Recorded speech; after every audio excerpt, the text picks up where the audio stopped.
Hello students, আমি Moumita ma'am. আশা করি তোমরা সকলে খুব ভালো আছো। Welcome back to our channel.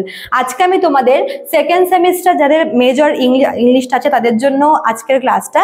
আজকে তোমাদের আমি পড়াবো হচ্ছে তোমাদের সেকেন্ড সেমিস্টার মেজর ইংলিশেরই ইউনিট 1 থেকে, মানে পেপার 3 ইউনিট 1 থেকে তোমাদের সেকেন্ড টপিক, যেটা হচ্ছে পোর্ট্রেয়াল অফ ওমেন ক্যারেক্টার। তোমাদের এর আগের দিনের ক্লাসে আমি এটারই হচ্ছে প্রথম পার্টটা পড়িয়েছিলাম, যেখানে আমি রামায়ণ এপিক থেকে ওমেন ক্যারেক্টারসগুলো নিয়ে আলোচনা করেছিলাম।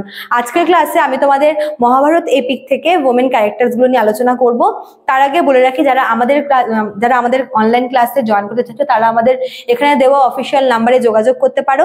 আমাদের অফিসিয়াল নাম্বার দুটো আছে, একটা হচ্ছে 6295916282, আর একটা হচ্ছে 7076398606। ঠিক আছে, চলো। আর তোমাদের ক্লাস শুরু হচ্ছে 10 তারিখ থেকে, তো তোমরা যারা ভাবছো যে অনলাইনে পড়বে তারা কিন্তু এর মধ্যে অ্যাডমিশনটা নিয়ে নিও। আচ্ছা, দেখো মহাভারতে যে সমস্ত ইম্পর্টেন্ট ওমেন ক্যারেক্টারগুলো রয়েছে তাদের মধ্যে মোস্ট ইম্পর্টেন্ট রয়েছে হচ্ছে এই চারজনের ক্যারেক্টার।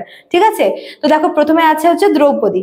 এখানে তোমাদের প্রশ্ন আসতে হবে, দ্রৌপদীর নামটা আসলে প্রথমে মাথায় আসে হচ্ছে দ্রৌপদীর যে বস্ত্রহরণটা হয়েছিল, যেখানে ওই সভাপর্ব এপিসোডে যেখানে দ্রৌপদীকে আর কি হিউমিলিয়েট করা হয়েছিল। ঠিক আছে, বলতে পারো যে দ্রৌপদীর মধ্যে কিন্তু আমরা এখানে তার লয়ালটি, তার স্যাক্রিফাইস, তাকে এপিটম অফ বিউটি বলা হয়।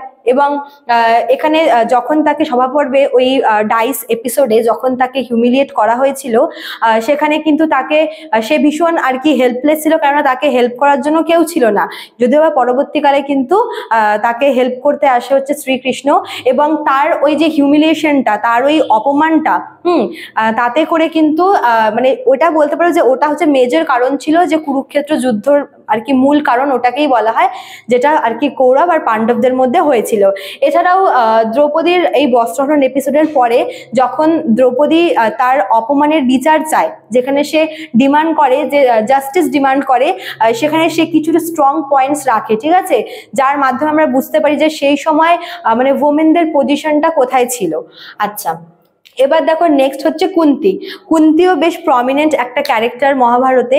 কুন্তির ক্যারেক্টারটা এরকম টাইপের যে ও পার্সোনাল ডিজায়ার আর হচ্ছে ডিউটি দুটোর মধ্যে আর কি সে ভীষণ ডিলেমার মধ্যে পড়ে যায়, এবং আমরা দেখি যে তাকে তার প্রথম যে সন্তান থাকে কর্ণ, তাকে আর কি স্যাক্রিফাইস করতে হয়, এবং বরাবরই সবসময় সে নিজের ব্যক্তিগত চাহিদা একদিকে এবং আরেকদিকে কর্তব্য, এই দুটোর মধ্যে সবসময় সে চাপা পড়েছিল।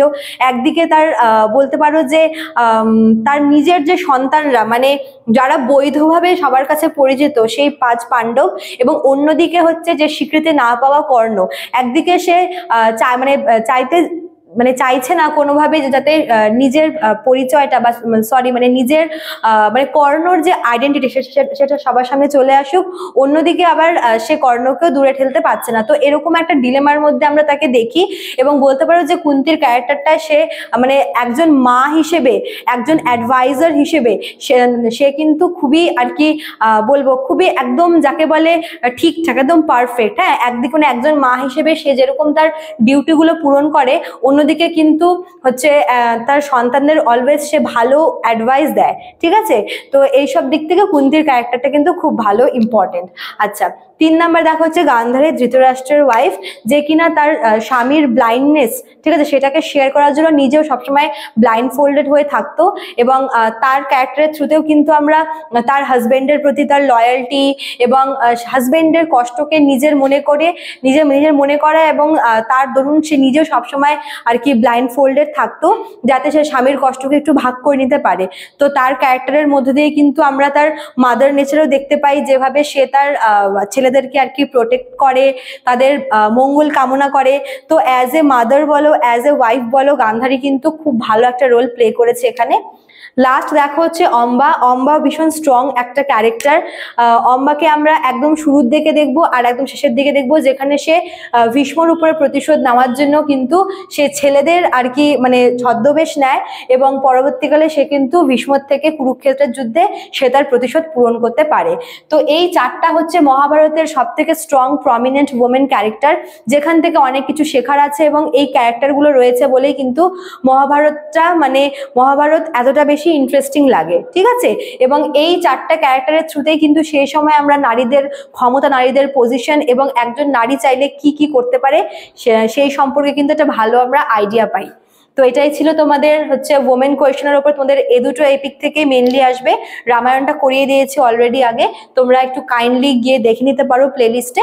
আর আজকে হচ্ছে মহাভারতটা করালাম, ঠিক আছে। তোমাদের ইউনিট 2টা কমপ্লিট হয়ে গেল। চলো, তো আজকে এতটুকুই থাকলো, দেখা হচ্ছে নেক্সট ক্লাসে। Thank you.